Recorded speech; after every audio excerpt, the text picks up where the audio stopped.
matatalim na kuko, malapad na mga pakpak, at mga matang sobrang talas kung tumingin. Sila ang mga birds of prey.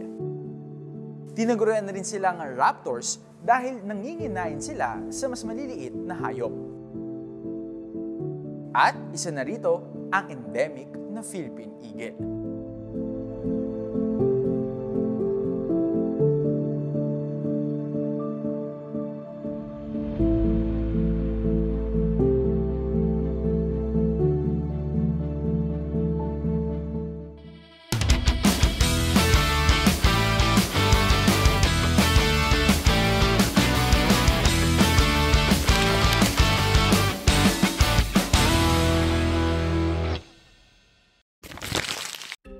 Ang Philippine eagle o kilala rin sa tawag na monkey-eating eagle ay endemic sa bansa. Ibig sabihin, dito lang ito makikita sa Pilipinas. Sa lapad ng pakpak nito na umaabot ng 6 to 7 feet, itinuturing ang ating pambansang ibon bilang isa sa pinakamalaking species ng agila sa mundo. Ang Philippine eagle, simbolo ng lakas, katatagan at kalayaan. Ganun pa man, unti-unting lumiit ang kanilang bilang at kasalukuyang critically endangered. Pero gamit ang agham, teknolohiya at inobasyon, isang pag-asa ang isinilang.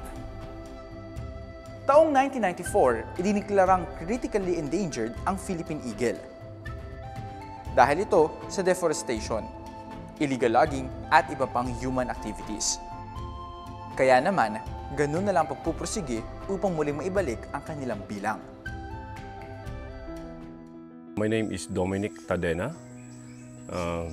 one of the senior keeper and head of the conservation breeding of the Philippine Eagle Foundation. Naitatag noong 1987 ang Philippine Eagle Foundation, isang non-profit organization na nakafocus sa conservation at preservation ng ating pambansang ibon. So ang nangyayari, nagkaroon tayo ng program which is the conservation breeding program for the Philippine Eagle. So back then, imagine for 14 years, after 14 years, that's how we produce successfully yung si Pag-asa. Was the first Philippine Eagle that was bred and hatched here in the Philippine Eagle Foundation. Taong 1992, isinilang ang pag-asa ng lahi, si Pag-asa, ang kauna-unahang captive-bred Philippine Eagle. Isipin mo ilang years rin namin pinagtyagaan to. Natrabaho kami, walang sahod. Ang staff at times nag-donate na lang ng mga gamit para matulungan namin ang isa't isa. And I think more than anything else also kaya nga na pinangalanan ng Pag-asa because it represent that hatching represented hope for the species. Isinilang si Pag-asa sa pamamagitan ng captive breeding program. Dito, iba't ibang pamamaraan ang kanilang isinasagawa upang makapag-hatch ng panibagong generations ng mga agila. Nag-start ang captive breeding ng Philippine Eagle Foundation back in the early 80s, primarily because they thought that we're losing the species at a very rapid rate because of massive logging throughout the country. But we persisted with the program. Even operating without salaries for over a year. Sa kasalukuyan, tinatawag ang programang ito bilang Conservation Breeding Program. At dito, dalawang klase ng pamamaraan ang kanilang ginagawa. Ang Cooperative Artificial Insemination at Natural Pairing. Sa Cooperative Artificial Insemination, nagkakaroon ng human intervention. Ito rin ang pamamaraan na kanilang ginamit kay Pag-asa. Sa Natural Pairing, ipakikilala ang babae at lalaking agila sa isa't isa. Parang blind date ba, Diaz Vergada? Mas matagal ito kumpara sa Cooperative Artificial Insemination. Inaabot ito ng buwan at kung minsan, taon pa.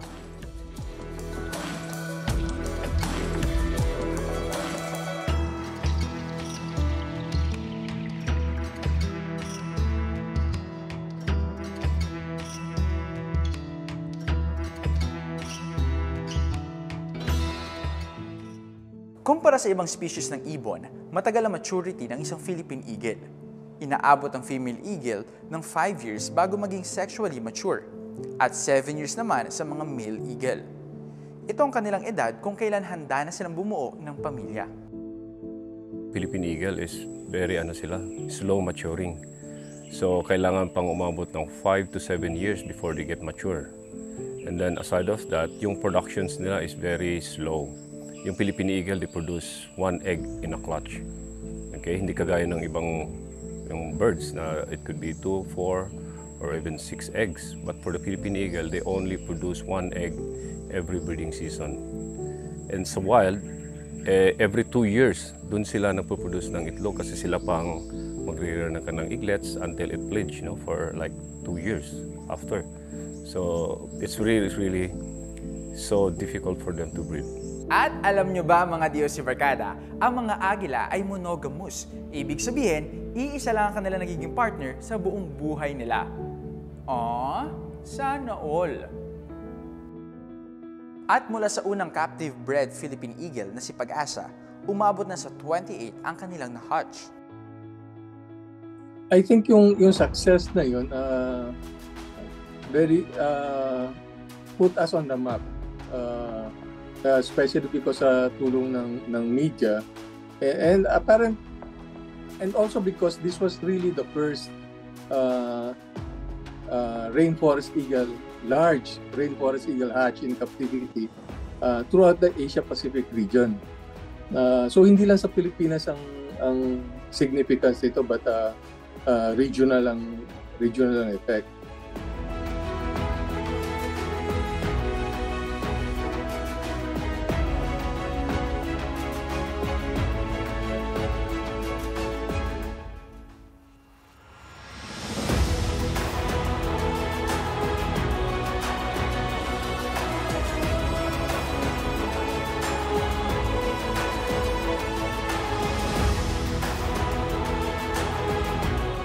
Abangan sa pagbabalik ng Expert Talk, kilalanin ng mga kapatid nating katutubo na certified expert pagdating sa pagbabantay ng ating pambansang ibon.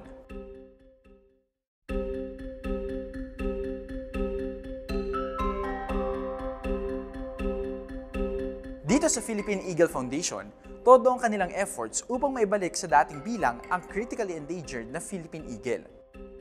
Ang isa sa kanilang pangunahing programa, ang Conservation and Breeding Program. Karamihan sa mga agila na makikita sa center ay rescued. At kung hindi na sila may babalik sa wild, inilalagay sila sa breeding program. Isa na dito ang agila na si LDI. So LDI, isa sa mga prolific female birds namin dito from natural pair. So she was rescued dun from Maasim, Sarangani, somewhere in South Cotabato. And so we kept the bird, and then we paired them. We paired up with the males, ang tawag si Chai. Yun yung pinaka-pares niya. And then they produced 7 eaglets for her whole life. Ito si Vigo, isa sa 7 anak ni LDI. Makisig, matipuno, at artistahin. Dahil si Vigo lang naman ang model sa bagong nating 1,000 peso bill. Malaki ang papel ng kalikasan sa pagpaparami ng ating Philippine Eagle dahil kinakailangan nila ng malaki at malusog na kagubatan para mag-hunt at maghanap ng kapareha. Territorial birds din ang Philippine Eagle at kalimitang umaabot sa 4,000 to 11,000 hectares ang teritoryong sakop ng isang pares. Ayon sa Philippine Eagle Foundation, sa kasulukuyan, meron na lamang 392 na pares ng Philippine Eagle ang makikita sa kagubatan o wild. Sa pangangalaga ng ating pambansang ibon, kinakailangan ring alagaan ang kanilang tirahan, ang kagubatan. Kaya bilang tugon ng Philippine Eagle Foundation, isa pa sa kanilang programa ang susi sa pagsalba ng lahing ito. My name is Jimby Lucino. I'm the Culture-Based Conservation Manager of the Philippine Eagle Foundation. In working with the community, ang Philippine Eagle is doing a culture-based conservation. This is an approach where we help our IP communities magkaroon sila ng kamalayan and magkaroon sila ng governance over their land, especially itong local and IP communities. Na once they are capacitated and skilled on how to manage their ancestral domains, then they can preserve and protect their remaining land, which is our remaining forest as well. Sa Culture-Based Conservation Program, nakikipagtulungan ng Philippine Eagle Foundation sa ating mga kapatid na katutubo upang mangalaga sa kanilang sariling lupain. Dahil ang mga ito rin ang nagsisilbing nesting grounds ng ating national bird. Ang tribo ng Bagobo Tagabawa dito sa Davao ay isa sa mga bantay bukid. Pero hindi bukid ang binabantayan nila dito sa Barkada. Sila ang nagsisilbing tagabantay ng kagubatan kung saan nakatira ang ating mga agila.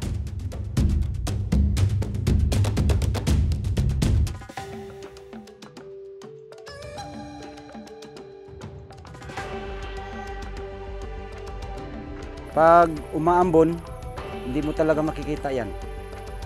Pero pag ganitong oras, may medyo yung maliwalas yung yung mainit. Lalabas yun. Banda 9 o'clock, 10 o'clock, yan lalabas yan sila. Itong si Kuya Alvin, 6 na taon ng bantay bukid at ang kanilang monitoring ng Philippine Eagle kalamitang inaabot ng 10 araw. Hindi lang ito nakakatulong sa pangangalaga ng ating agila. Nagsisilbi rin itong hanap buhay dahil sa allowance na kanilang natatanggap. Masaya kami sir kasi yung gubat namin hindi pa na galaw kasi andito man kami nakabantay. And this forest guarding, sila yung mismong pipili kung sino yung pwede nilang magiging forest guards o mga bantay bukid. At the community level, first talaga ginagawa namin is that we develop partnership with the IP communities because we believe being them as the one taking care of their forests as our stewards, no? And being them, sila yung nag-guard ng ating forest, they are protecting it. We believe na ang forest we will ensure the protection of the forest if they will participate. Susunod sa Expert Talk. Ano pa kayang ginagawang pangangalaga ng ating mga kapatid na katutubo para sa ating mga agila? Ang Philippine Eagle ay isang forest-dwelling species. Ibig sabihin, nakadepende ang kanilang pagrami sa kung gaano kalusog ang kagubatan. Kapag malusog ang gubat, maraming pagkain o prey ang agila. At mataas at malagong mga puno bilang nesting sites. Kaya ganoon na lang kaimportante na ingatan ang mga kagubatan kung saan namamalagi ang mga agila. Nag-umpisa ako noong 2000 bilang isang bantay bukid.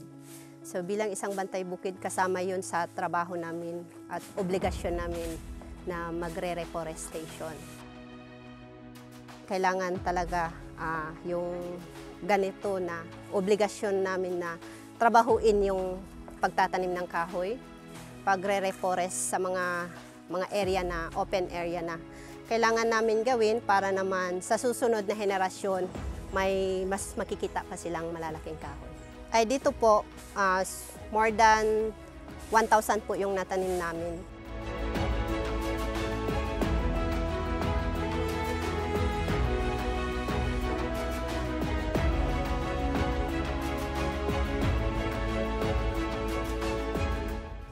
Masasabi kong mahalaga ang pagtatanim ng kahoy namin doon sa mga agila kasi paglalaki ang puno ng kahoy, doon na naman titira yung mga agila natin. Kung may agila kami dito, 1, 2, pwedeng madadagdagan. Kung gaano kalaki ang aming forest, madadagdagan sila. Sana darating yung time na hindi lang 1 o 2 agila. Kasi marami na pong punong kahoy na mapapasilungan nila.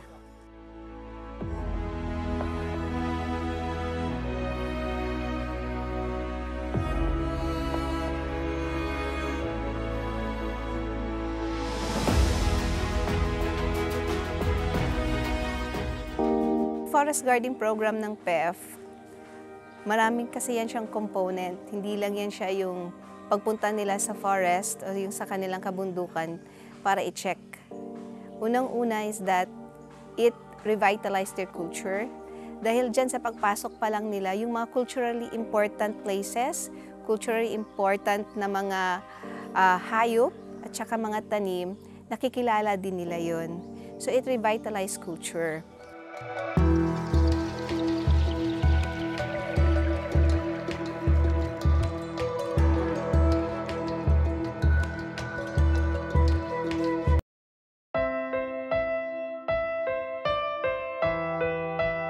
Ang Philippine Eagle, simbolo ng lakas at kalayaan. Pero sa ngayon, tulong at proteksyon ang kinakailangan upang may balik sa dati ang bilang nila. I think ang importante really is to yung awareness na yung ma-translate to support and for them to volunteer or provide support sa mga organizations who do this work in behalf of our people.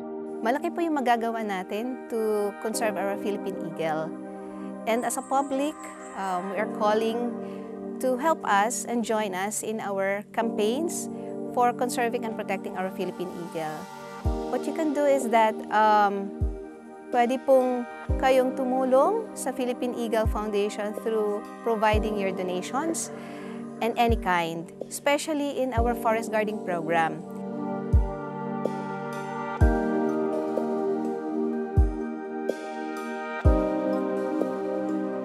Para sa mga kabataan, for the next generations, kasi itong Philippine Eagle na struggle for the survival is really will take a long time to the finish. Okay? Up until now, I'm the second generations of the family.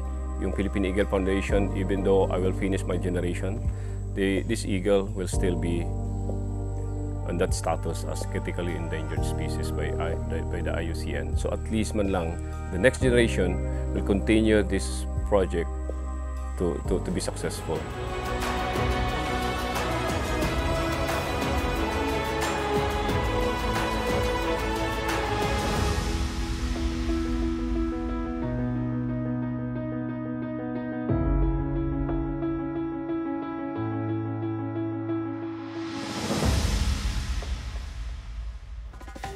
Sa pagpapatuloy ng mga programa ng Philippine Eagle Foundation, patuloy pa rin ang pagdaloy ng pag-asa na maparami ang Philippine Eagle. Nang sa ganon, masaksihan pa ng susunod na henerasyon ang matayog nitong paglipad. Sama-sama ulit tayo matuto sa susunod na linggo. Ako po si AJ Castro at ito ang Expert Talk.